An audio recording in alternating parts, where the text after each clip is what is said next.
Louis Boursier, je suis graveur et j'ai fait l'école Estienne il y a une vingtaine d'années avant de pratiquer de l'estampe dans le domaine plutôt artistique. Donc travailler avec des éditeurs, des artistes et puis ma propre production. Et la pratique de la gravure au quotidien, puisque c'est un petit milieu, a fait que nous nous sommes recroisés avec Gérard Descamps, qui était mon professeur de l'école Estienne. Et nommé maître d'art en 2006, m'a proposé de devenir son élève dans le cadre de ce dispositif pour pratiquer la gravure héraldique. La gravure héraldique, c'est deux choses. Il y a le savoir-faire qui est de la gravure en modelé à très petite dimension sur des métaux précieux. Et il y a l'application qui est là à l'atelier à 90%, la chevalière armoriée. Nos supports sont essentiellement des bagues, donc ça provient de chez des bijoutiers. Et on a une surface vierge, le plateau de la bague, qui est prévu par le fabricant, par le bijoutier pour recevoir une gravure. Donc un plateau qui peut varier d'1 cm² à un demi-centimètre². On va commencer par prendre des repères sur ce champ vierge et on va poser le dessin.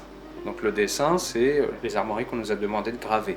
Et nous partons pour cela d'un blasonnement, c'est-à-dire une description littéraire de l'image à graver. Et donc c'est là qu'est la partie artistique du travail, évidemment, c'est de réinterpréter ce blasonnement et de le transformer en image. Donc ensuite, une fois que le dessin est posé sur le plateau, on va, avec des outils de coupe variés, des burins, des onglettes, des échoppes, on va commencer à creuser, puisque l'art de la gravure héraldique, c'est de faire de la gravure en modelé, et donc de suggérer les volumes. À cette échelle-là, bien entendu, il y a un vrai travail de synthèse et de simplification des formes pour que ce soit lisible à l'œil nu.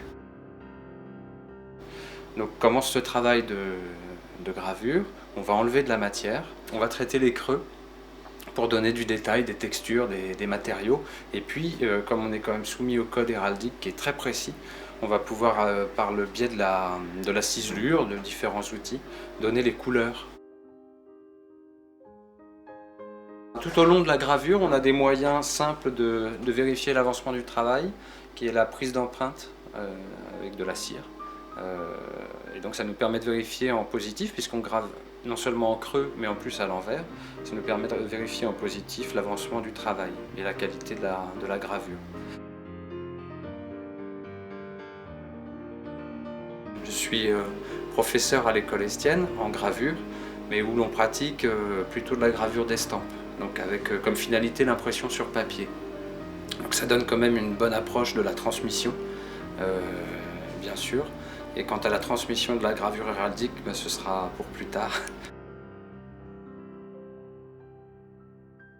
Le grand-père de Gérard Descamps était déjà graveur, il a fait partie des premières promotions de l'école Estienne, donc il y a une centaine d'années maintenant. Et Gérard, aujourd'hui, a un vrai patrimoine dans son atelier, qui est un véritable outil pour le niveau d'exigence dont on a besoin dans cet atelier. Et ce patrimoine est constitué d'une très belle bibliothèque, avec des livres allant du XVIe siècle au XIXe, au XXe siècle, et tous étant des traités d'héraldique, avec une iconographie extrêmement riche qui nous sert au quotidien.